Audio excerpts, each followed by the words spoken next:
Spotlight on Success. MedTech Malta shaping the sector. Hello, good morning. And I know the coffee is in the middle, but the great panel is up here, so everybody is welcome to join us. So I feel very honored. I'm the only person who's not Maltese on the panel, but here to speak about MedTech Malta, Malta in general, and the spotlight that this conference is bringing to the MedTech world. So yeah, very excited to be joined by a great panel, and I think we can all take maybe 1 minute to introduce ourselves as well. But as you heard, my name is Foran. I'm a healthcare principal with a group called LEAD. I'm also a senior partner at a consultancy, and we work pretty closely with MedTech Malta called Enable Health as well. So I'll pass over and we can go one by one. We'll dive into the panel and we'll have a great session today.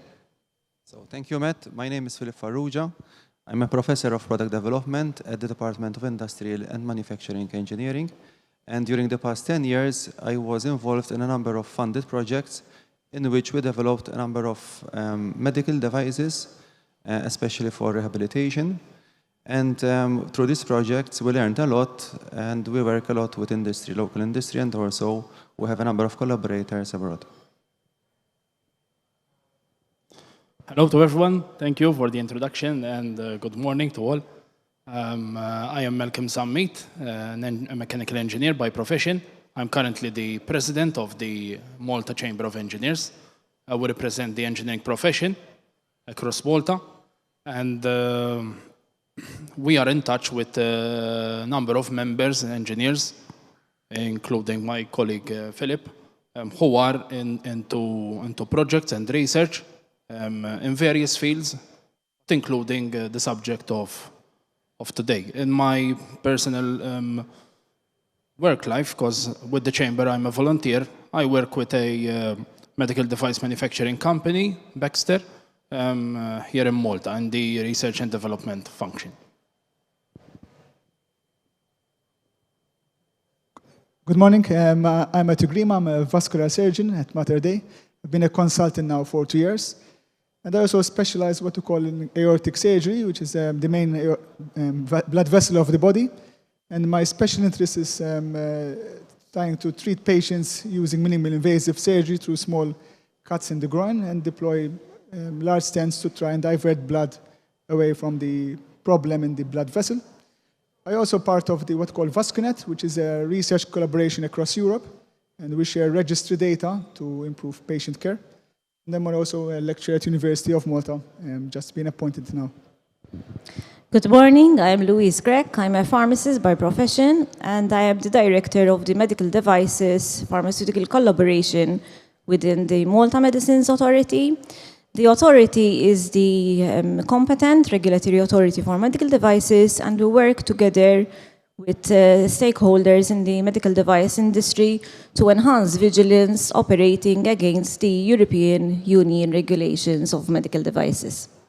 Great, thank you everyone. So Louise, you bring together expertise as both clinical pharmacists and a regulator. So looking at all the technologies that are here exhibiting at the conference as well, from a regulatory perspective, what makes Malta an attractive gateway for medtech companies looking to access the European market? I believe that Malta's strategic position reflects its accessibility to the European market based on Malta's ability to collaborate with various stakeholders, such as our colleagues of the competent authorities. We work a lot with different medical devices coordination groups to discuss challenges which are put forward by the medical devices stakeholders.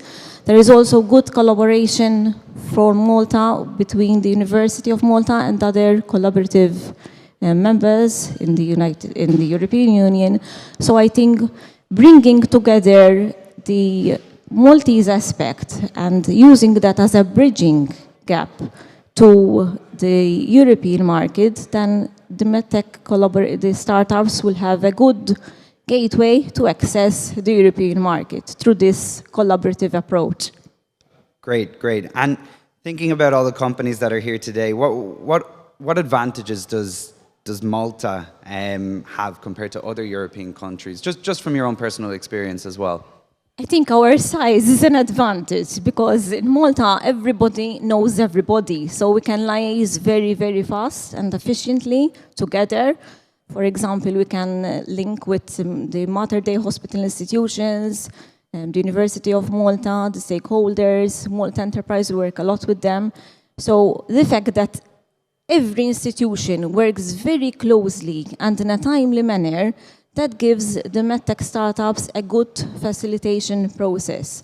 So we're looking at like a one-stop facilitation hub where we hold meetings with companies, but then we can, if we're not the right person to guide that company, then we can link them up with the right person. And we do that very, very fast, usually by calling someone over the phone, and then another meeting is set up. So I think this close collaboration between the Maltese institutions gives access and facilitation of communication with the MedTech startups, so they can facilitate then the continuation of their journey in Malta.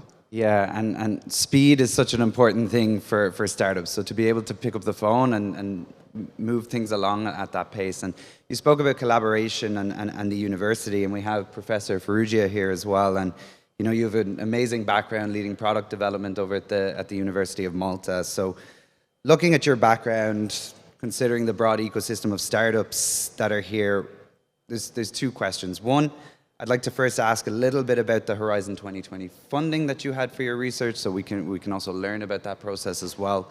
And with that, how does Malta's academic ecosystem attract startups and attract investment to drive the MedTech ecosystem that we see here today? Okay, so the Horizon 2020 project, in which I was involved, concerned the development of a smart wearable device for rehabilitation. It was a 4 million European project in which we developed this bespoke controller through which patients can do their rehabilitation through a virtual reality setup. We had 3 patients. We had the dystonic children, musculoskeletal injured patients, and also post-stroke patients. And through this project, we learned a lot. First of all, from the lessons learned, we managed to get another project. It's running, this project. It's the EduWare project. It's different. It's not a research innovation action, but it is a project in which we are going to develop any learning course for engineers and also occupational therapists, because we feel that sometimes the engineers know their background, but their periphery, but when they have to collaborate with health professionals, there are some limitations. Also, due to the structure of our course, of course, we have some limitations to what extent we can teach our engineers in this field. So we are developing this e-learning course with the hope that it will be adopted across Europe. So we are trying to have this standardized course from which both occupational therapists and engineers can learn. Also, from the lessons learned from Prime VR2 project, we have developed the DigiClap device, which is displayed in this show today and yesterday. And we have downsized the device that we had previously developed in Prime VR2, and instead of going for virtual reality, we went for augmented reality. This device is intended mostly for children with cerebral palsy. We did some evaluations already, and the results are quite promising. Of course, as an island, we have our limitations as well. And I experienced this in my projects. Why? Because in order to have a convincing clinical evidence that your device is good, you need a large sample of participants. Now, taking the cerebral palsy as an example, luckily, because of course the incidence is low, we managed just to have 6 children with cerebral palsy on board to try our device. So this, of course, forced us to seek collaborators abroad in order to bring more people to try our device. And in fact, through Prime VR2, the Horizon 2020 project, we had made a very good contact there with a rehabilitation center in Cyprus, which helped us to gain access to another 20 clients. So the evidence there is stronger. So the ecosystem in Malta, I mean, from academic point of view, you have to look at it from different perspectives. This model that we are adopting now to collaborate with our collaborators abroad when it comes to rehabilitation. The structure that we have around us at university, which in the last 10 years, I would say it improved a lot. We have 2 dedicated units which would help academics to prepare their proposals, to vet the proposals, and also when the project is won, to run that project. So we have that infrastructure around us. And also we have the knowledge transfer office, which will help us in the patent filing process, other intellectual property management issues, and also commercialization strategy. And on that point, how is your department or the university supporting the commercialization of that IP? So taking it from the university, bringing it into the market, and supporting with either the investment ecosystem on my side, but also the business development ecosystem here. Okay, so first of all, we collaborate with local industry, and also we have local expertise when it comes to regulatory on board. We try to bring them on board as early as possible. And also we have to apply for funding. So Scienza Malta is the local agency which supports research, and it has various programs. The first part, you can develop the technology, but then you can take it to the market. There are additional funds specialized in taking your product to market. They are called go-to-market schemes, in fact. And in fact, for DigiClap, it helped us to move from a TR level, technology readiness level of 6 to 8. So through these funds, we managed to get the CE mark for the product, which of course would help us in the commercialization aspect. Amazing. Okay, so we've had the regulatory side, the university side. We'll swap a little to the medical side with Matthew. And although I don't know you that long, you won't admit that you're athletic or that you're a little bit of an athlete. So I do want to dive into the combination of being a physician, a vascular surgeon, and also understanding the clinical and practical implications on both sides with a lot of the technology that we see here. So firstly, walking around either here at the conference or in your work as well, have you come across any technologies or startups that could potentially aid your clinical work, or maybe even your recreational work with your athletic background as well? So as a vascular surgeon, we tend to work long hours. So I'm trying to find the balance between doing academia, which I enjoy, and it's a passion of mine, and attend to clinical needs and doing some sports. It's tight. So like, for example, but with the MedTech yesterday, through the networking dinner, I managed to meet somebody to help me write a grant. So through MedTech, it's easy to get access to the experts to help me be more time efficient in my work. And instead of spending a lot of time on one aspect, I can give work to other people who can help me, so I can do the roles that I need to do more efficiently.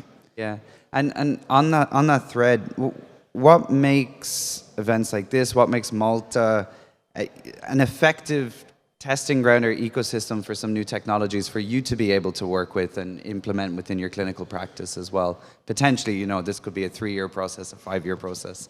Yeah. Yeah, so as Louise said, in Malta, the ecosystem is small, so we know each other. So I can grab a phone, ask for help, and I will get an answer within a few minutes. In fact, I work on devices to divert blood away from damaged blood vessels, mainly the aorta. So I have this idea which I'm working on. So I grabbed the phone, asked a colleague of mine, said, "Do you know anyone in this field?" I said, "Yes, he's a brother of mine." So he called him, and we're working. Within a few minutes, I was connected to a startup company, so to start working immediately. Yeah, and you touched on balance a little bit earlier, but how do you balance the clinical needs either of the physician or the patient with a lot of the new technical advancements that we're seeing coming through over the last 2 or 3 years? Yeah, so I don't see technology as a competing area with the patients. So the technology is there because the patient have the needs, and the patient needs the technology to help them pass through the surgery or difficult moments in a swift manner without sort of major complications, without long stay in hospital. So technology is helping me to achieve this balance to do massive or big operations, which in the past one couldn't do them, or they had to stay weeks in hospital, and they can have the operation within 1 week. They're out of hospital and back in the community. Okay, amazing. And then shifting a little bit, I think engineering is obviously a very important and crucial aspect of this.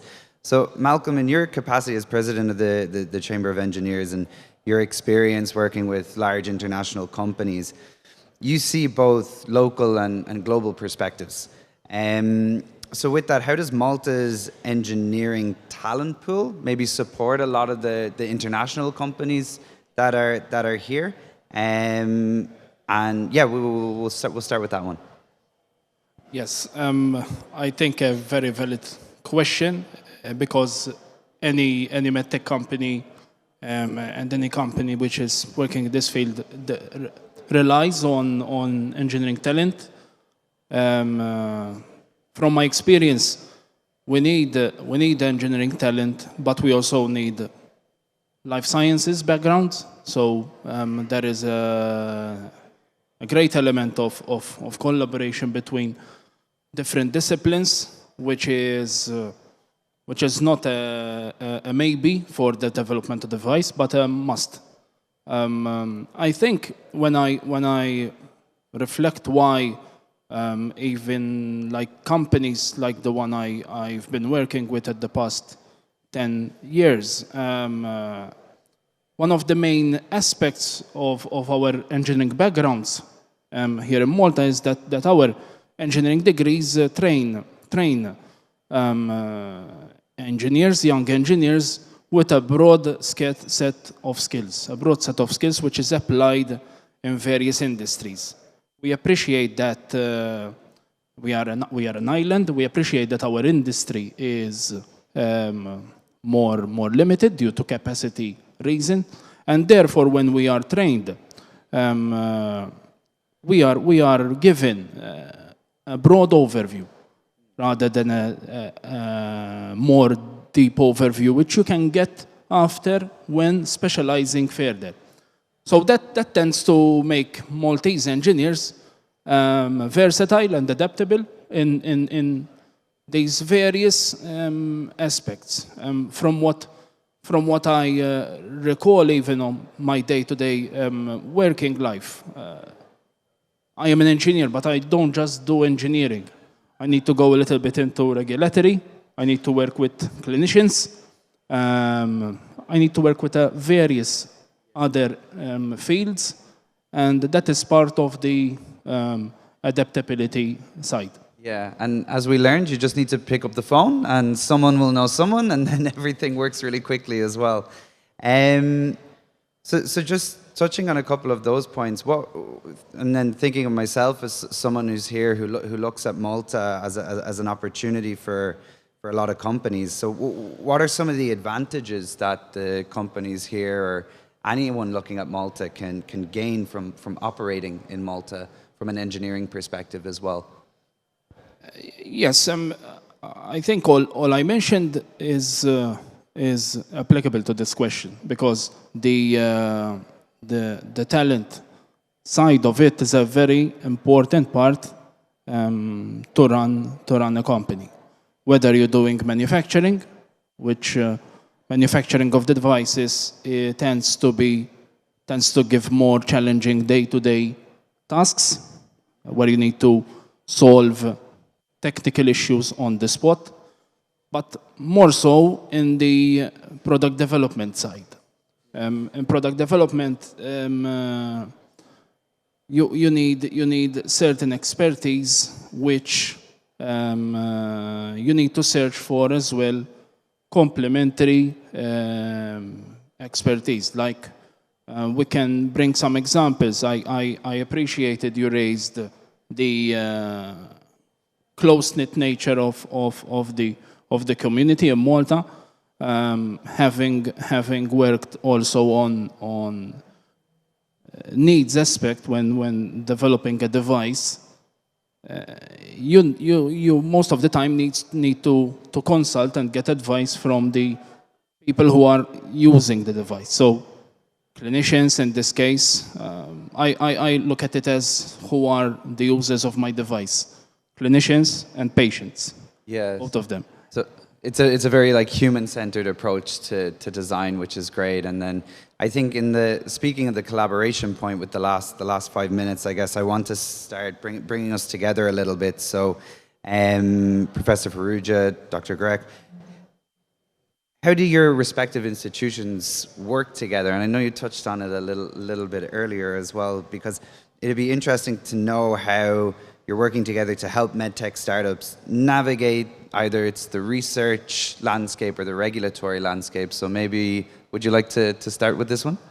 So in our case, as I mentioned, we have these mechanisms, these funding mechanisms, which help us a lot in collaborating with industry. Okay, so in the Scienza Malta programs, you have to find an industrial partner to conduct the research. Of course, they will provide their expertise from various aspects. For example, in our case, in DigiClap, we developed the actual hardware, the housing, the electronics, and all the engineering components. We had on board also the Faculty of Health Sciences. We had the occupational department with us working on this one. But then from industry, we had a company which helped us in the serious games development, and another company which helped us in the actual platform. So we had, and also 3D printing, because we are using different technologies. As Malcolm mentioned, it's important to understand your end users. So a co-design approach is very important on different levels. The clinicians and also the actual end user. So in our case, we had to devise this technology or DigiClap device in which we had to customize it according to the patient needs. So we went for 3D printing. We are using different materials.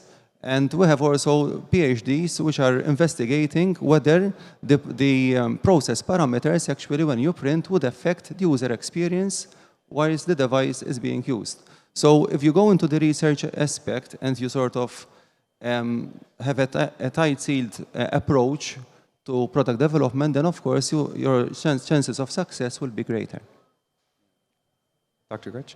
From our aspect, we collaborate with the university on two scenarios. The first one is the engineering side, where companies or engineering departments come to us for regulatory advice. And we try as much as possible to guide them in that respect. And then we also collaborate more, I would say, with the Faculty of Medicine and Surgery and Mater Dei Hospital, the clinicians, for a more patient-centered approach. So we're looking at vigilance, we undertake research studies in that area to assist our clinicians. And we also have a fellowship program with the University of Malta where we take students, doctoral students usually, who are mentoring and shadowing the process of vigilance with clinicians to reach a better scenario in this aspect of medical devices. As we said, at the end of the day, it's the patient who is the user of the device. But the healthcare professional, the clinician, they are using that device on the patient. So we need to look at the needs also of the clinicians. Yeah. So what I need to do is I need to work with you to identify some IP that we can build in the vascular space, take it through the regulatory process, and I'll find the funding. And then we'll do that. So I guess as we're looking to wrap up in the next minute or two, I think that the key thing here, the word that I heard the most was collaboration.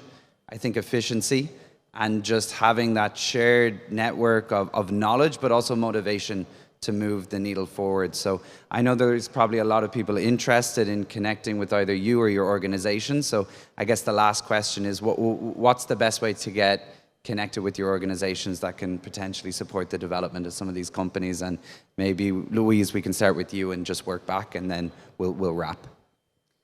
Yes, we have a stand here, so we are very, very accessible. Beyond that, obviously, there is our website where people can get connected with us, and then we can, as I said before, liaise accordingly. So even if they come to us, then we can put them in contact with the right person. Matthew. So, as we touched upon collaboration, so if they want to contact, for example, the authority, they can always come back to us. Or else they can contact the hospital directly, or even through social media, we can share ideas. They can easily connect, and we can move forward from there. Malcolm.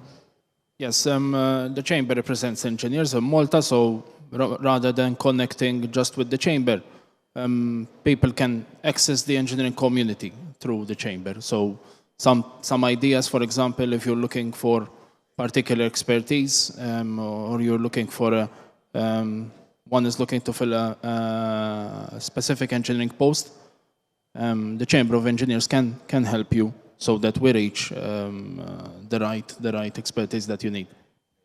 Philip. Same here. We have our website. We are presenting DigiClap here, so feel free to reach out. We have also our social media, LinkedIn in particular, where we post regularly on the projects. So it's up to you to connect with us. Amazing. Thank you all so much, and thanks to the audience as well. Thank you. Thanks a lot.